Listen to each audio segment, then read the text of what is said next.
Hello and welcome. This is from the CBN. We bring to you weekly reports and expert analysis of the actions, policies, and economic initiatives of the Central Bank of Nigeria, CBN. I'm Williamisi Dada.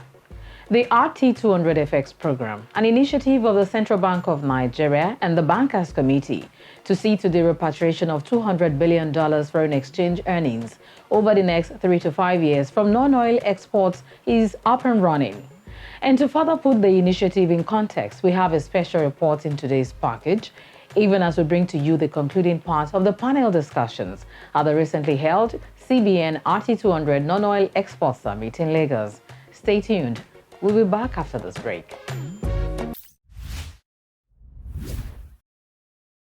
If someone calls or sends you a message that you have payment issues with your bank and requests that you reveal sensitive information, end the call and don't click. It might just be a scam. No bank will ever ask you for your personal identification number, PIN, mobile banking password, or your card verification code, CVC.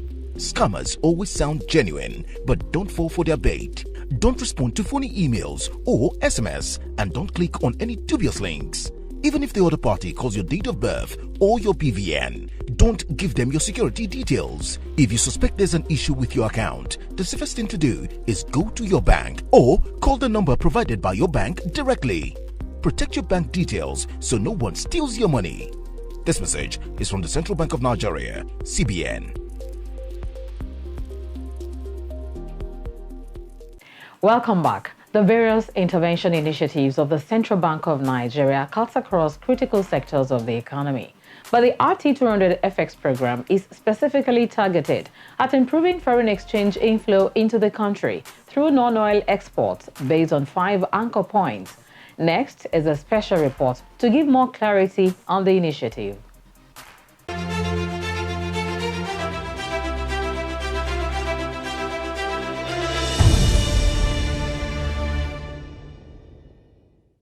The Central Bank of Nigeria, CBN, is performing creditably in its role as a modulator in the economy of Africa's most populous nation.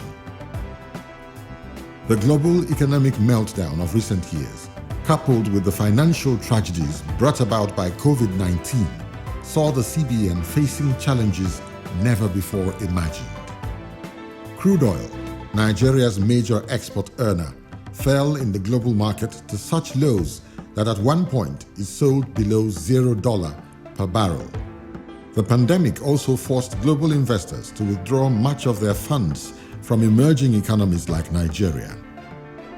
Diaspora remittances also fell sharply, and there were disruptions in global supply chains as countries held back supply of essential materials and prioritized local demand.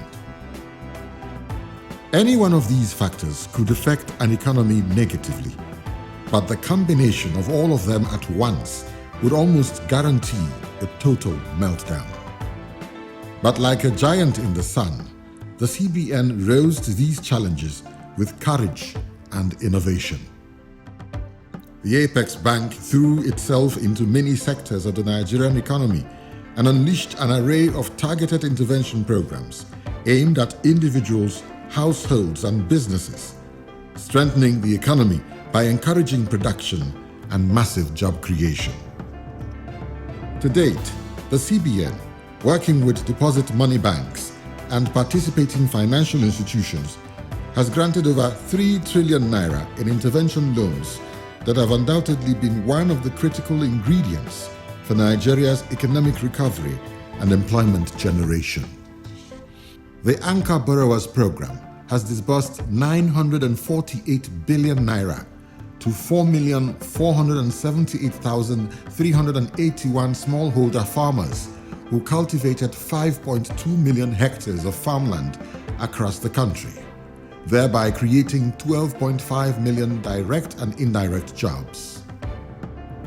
CBN's targeted credit facility, meant to help households and businesses that suffered significant losses during COVID-19, has disbursed 368.79 billion naira to 778,000 beneficiaries, comprising 648,052 households and about 130,000 SMEs. 1.452 trillion naira has gone to 337 large real sector projects in agriculture, manufacturing, services, and mining under CBN's Real Sector Support Facility. In healthcare, 122 major healthcare projects have been funded to the tune of 115.36 billion naira. These healthcare interventions went to 31 pharmaceutical and 91 hospital projects, supporting acquisition of 59 magnetic resonance imaging MRI scanners, 42 computer tomography ICT scanners, and 4 oncology screening machines. The AGS-MES program, which caters for SMEs in agribusiness, released a total of 134.63 billion naira to 37,571 SME projects, of which 67% were directly in agriculture-related projects, 22.5% were in services, while the balance were in fashion, IT, and related subsectors. Under the Nigeria Electricity Stabilization Facility, NESF, a total of 229 billion naira has been disbursed to 9 discos to help cover their financial obligations to upstream market participants. These measures helped the country make the fastest recovery from recession ever recorded and changed the trajectory of inflation to an 8-month downward spiral. They also led to a significant improvement in diaspora inflow from an average of $6 million per week in December 2020 to an average of over $100 million per week by January 2022. The lessons learned from the CBN's policies on remittances are now being applied in improving aspects of FX inflow into the country to overcome the inadequacy of FX supply and constant pressure on the exchange rate. The CBN's major thrust in this aspect is the introduction of the RT200 FX program. As regards the foreign exchange markets, for example, on the inadequacy of FX supply and constant pressure on the exchange rate, we believe that the lessons we have learned from our policies on remittances can be applied in improving some aspects of our FX inflow into the country. After a careful consideration of the available options and a wide consultation with the banking community, the CBN is effective immediately announcing the Bankers Committee's RT200 FX program, which stands for the Race to $200 billion in FX repatriation into Nigeria. The RT200 FX program is a set of policies, plans, and programs for non-oil exports that will enable us attain a lofty yet attainable goal of $200 billion in FX repatriation exclusively from non-oil exports over the next 3 to 5 years. And we are optimistic that this can be achieved. The RT200 program will have the following 5 key anchors. 1. Value-adding export facility. 2. Non-oil commodities expansion facility. 3. Non-oil FX rebate scheme. 4. Dedicated non-oil export terminal. And 5. Biannual non-oil export summit. Value-adding export facility.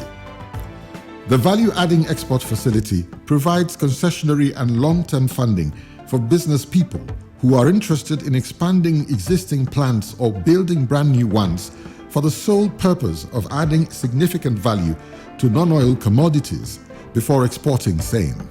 For example, the global chocolate industry is valued at about $130 billion. Of this amount, Côte d'Ivoire, Ghana, and Nigeria account for more than 72% of global cocoa exports. Yet, because Nigeria mainly exports raw cocoa beans, Côte d'Ivoire gets $3.6 billion annually. Ghana generates $1.9 billion annually, and Nigeria gets about $804 million per year from an industry that is worth over $130 billion. In contrast to West African countries, Belgium accounted for 11% of global chocolate exports in 2019 at a value of $3.16 billion. Similarly, Germany's chocolate exports were worth $5.14 billion in the same year. These numbers are the same for other commodities as well. Therefore, given these alarming disparities between exporters of raw commodities and exporters of semi-finished or finished products, the CBN believes that the value-adding export facility is a first step to getting back some of these foreign exchange that Nigeria rightly deserves. Currently, 125 export companies have benefited from the facility, with over 210 billion naira disbursed under the scheme. Non-oil commodities expansion facility. This facility will also be a concessionary facility designed to significantly boost local production of exportable commodities. The bank is currently working with the Sesame Seeds Association, Cocoa Farmers, Ginger Farmers Association, and firms that are into backward integration from primary production to value additions. The facility is designed to ensure that expanded and new factories that are financed by the value-adding facility are not starved of inputs of raw commodities in their production cycle. A massive boost in the production of such commodities will also help moderate the prices of these commodities so that the expected increase in demand for them does not become a pressure point for aggregate prices in the market. Non-oil FX rebate scheme. The non-oil FX rebate scheme is a special local currency rebate scheme for non-oil exporters of semi-finished and finished produce who show verifiable evidence of exports proceeds repatriation sold directly into the I&E window to boost liquidity in the market. Similar to the Naira for Dollar scheme, which has helped boost remittances from only $6 million per week to over $100 million per week, the scheme has commenced, and some of the export firms that qualify have been paid under the scheme. Dedicated non-oil export terminal. In recognition of the perennial problems of port congestion, cited by exporters as a major impediment to improved operations and foreign exchange earnings, the CBN designed a third anchor of the RT200 program, which is the establishment of a dedicated non-oil export terminal. In recognition of the perennial problems of port congestion cited by the exporters as a major impediment to improved operations and foreign exchange earnings, we have designed a third anchor of the RT200 program, which is the construction and establishment of a dedicated non-oil export terminal. According to the African Center for Supply Chain Practitioners, Nigeria loses about $14.2 billion annually due to congestion at our ports. Paraphrasing from an article by the Financial Times in December 2020, the congestion has become so bad that while it costs $3,500 to ship a 40-feet container from China to Lagos, which is a distance of 22,000 kilometers, it costs $4,000 to move the same container from the port to mainland Lagos, a distance of only 12 kilometers. During our stakeholder engagements with the various segments of exporters, we heard several heartbreaking accounts of how containers spend several months in the ports just waiting to be shipped, resulting in loss of perishable goods or well-established foreign customers. This dedicated port will be capable of creating over 100,000 direct and indirect jobs and would provide a huge boost to the quest for significant improvement in non-oil export earnings in Nigeria. Today's summit, the first biannual non-oil export summit, forms the fifth key anchor for the RT200 FX program. It is a gathering of stakeholders and practitioners in the sector to address complaints and challenges and articulate solutions for solving problems. It is a forum to harness ideas to help the Central Bank of Nigeria reach the ultimate goal of $200 billion in non-oil exports in 5 years, a target which the CBN governor believes is attainable.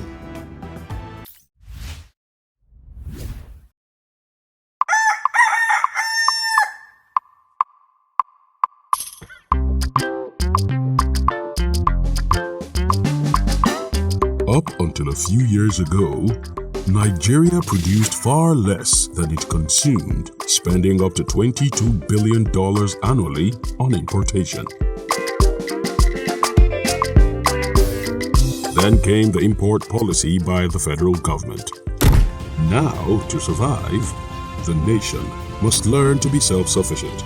And so far, we are on the verge of achieving this through the intervention of the Central Bank of Nigeria and other stakeholders in support of local farmers and efforts of value chain entrepreneurs. Now, the goal of creating 10 million jobs in 5 years through 10 commodities is gradually being actualized. Let's buy Nigerian to grow Nigeria. Thanks for staying tuned. You're watching From the CBN, a weekly program that brings to you reports and expert analysis of the actions, policies, and economic initiatives of the Central Bank of Nigeria, CBN. The final panel discussion at the recent RT200 Non-Oil Export Summit, which held in Lagos, focused on harnessing the opportunities in the services sector for foreign exchange earnings. Panelists included top bankers and economists, fintech gurus, and an icon in the entertainment industry, among others. From a bank, well, you've heard there's a lot of financing needed here, whether the training of the youth and others. Can you share some thoughts from a banking perspective, how you see this play out and some contribution there? Okay, so for us in the banking industry, the opportunities we see as low-hanging fruit in the service industry is entertainment services, and then the export of engineering, ICT, and ICT services across the border of Africa, especially West Africa. We see a lot of movement from Nigeria to provision of services in Ghana, other Anglophone countries like Sierra Leone from our experts here. Also, the entertainment industry, we hear about sold-out concerts by Davido, Burna Boy, and our artists that are becoming world-renowned. But as financial services sector operators, we wonder all the millions that are made from this export of services, how do we track them? How do we ensure that they are repatriated? For export of physical goods, we know that an exporter has to establish NXP, and that will help to track, okay, how those monies come in. But for most of the time, for these services that are provided by the entertainment industry and then the consultancy services, we don't have an overview of how those monies get paid to those people, and when they are paid, are they paid into some offshore accounts, or how do we ensure that these are tracked? And this is where I think every stakeholder, including the central bank, have to look at and see how we can put a structure like we have in the physical export of goods, how we can put a structure and ensure compliance as we do also in trade of physical goods, that payment for services are repatriated to Nigeria. Ali Baba, it's good to have you join us. Will be good to hear your thoughts. All right. Regarding repatriation of funds, most times for the artists that put these shows together, some of them are just making appearances. So when you hear the huge millions that they make from the gate, it's actually not coming to their pockets, because the person who planned the show is overseas. So they go there to perform as acts. And so you will not be expecting them to bring the over 2-3 billions that they make at the show to Nigeria, except it is funded by anyone that is here. But the other thing that I need to mention is that where we think that some of us need to earn a lot more, in the creative space totally, is like services when it comes to language. We probably are one of the largest English-speaking countries in Africa. But you see, in India, when you, for instance, my phone got tossed in the UK, and I called, and I could sense that the accent of the guy was Indian. And when I further asked, I was told that the back-end services were all done from India. So these are some of the things that we can do here in Nigeria. Who will set it up? Who can provide that service and let them be using? We speak English better than most of these people that provide these services. The other thing is, we should not be asking for most of our artworks to be returned to us. It will not earn any money here. It will not earn a kobo here in Nigeria. We will just hold it for patriotism. Instead, let's groom more people to make works that we take out for those people to appreciate. The fact that we even have a leg in there with some of those artworks means that buying any of our artworks here will sell more. We need to do that. The other thing is, we keep waiting for the foreigners to come buy our product. The intentionality of our services must be shown by taking it to them. Until they brought Fela from Broadway, none of us sold it to them. We waited for Black Panther for us to say, oh yes, that's a black thing. We could have done Black Panther here. We had a show that was selling African tales, Tales by Moonlight on TV. They scrapped it and sold it to Zoe Ministry. They sold the airtime to Zoe Ministry. But you see, it is the same thing that we were using to teach culture. But these same stories that we forgot to sell are now being sold back to us as Lion King, as Madagascar, as... The other thing is, I watch a program called MasterChef Australia. Yeah. MasterChef Australia makes close to $200 to $300 million every year. They do not have as much spices or as much spread of food as we have. What are we doing to promote the culinary arts? We need to push that. If you see, most of our footballers are making hay, they're making money outside. If we decided to have all of them play in Nigeria, they will not make a dime. So what we need to do is begin to push our chefs and begin to create platforms for them to earn money outside. If you see, the environment that is created outside allows us to earn a lot more. I go out to perform and I make money because they have heard that some comedians are doing very well in Nigeria. But that's just to say we need to promote ourselves properly and create the platforms. What CBN is doing is good. But you see, the bottleneck and the bureaucracy in getting assistance is another problem. And until that is done, most of our skills... Okay, this woman's book, Harry Potter, the huge money she made from Harry Potter, there's some billionaires that have manufacturing companies that didn't make it. All we need to do is put something like Things Fall Apart, No Longer a Teen, and any of all those plays, begin to make them into movies and sell.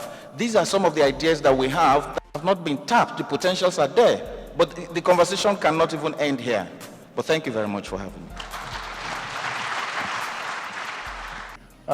I just some few last comments.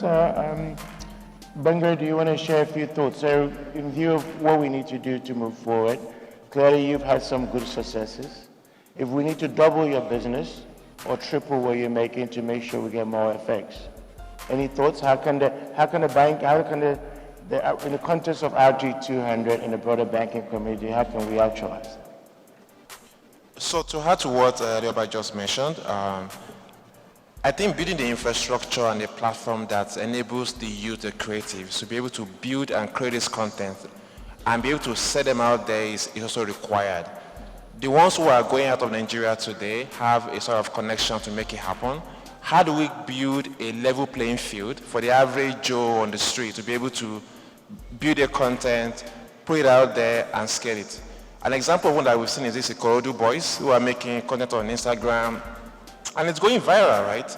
But how do we allow the average Ikorodu boy anywhere in Nigeria to be able to make that content and have a national platform that they can use to be able to sell content, with mentorship from people like Alibaba, for example, who can help them to take it out there and scale it. That, for me, I think is a huge opportunity that we can use to explore and harness more foreign currency income. Yeah.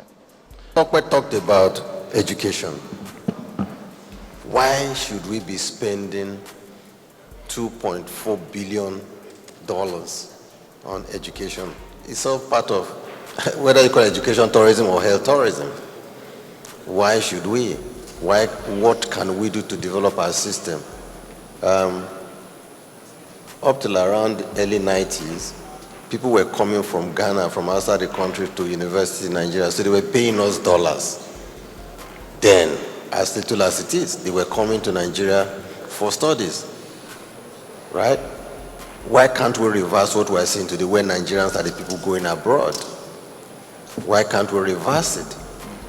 So that instead of going for medical, sending our children to school abroad, why can't we develop our system? So, and those are the kind of things that central bank will continue to get involved in to see how we can help turn things around for the good of our country.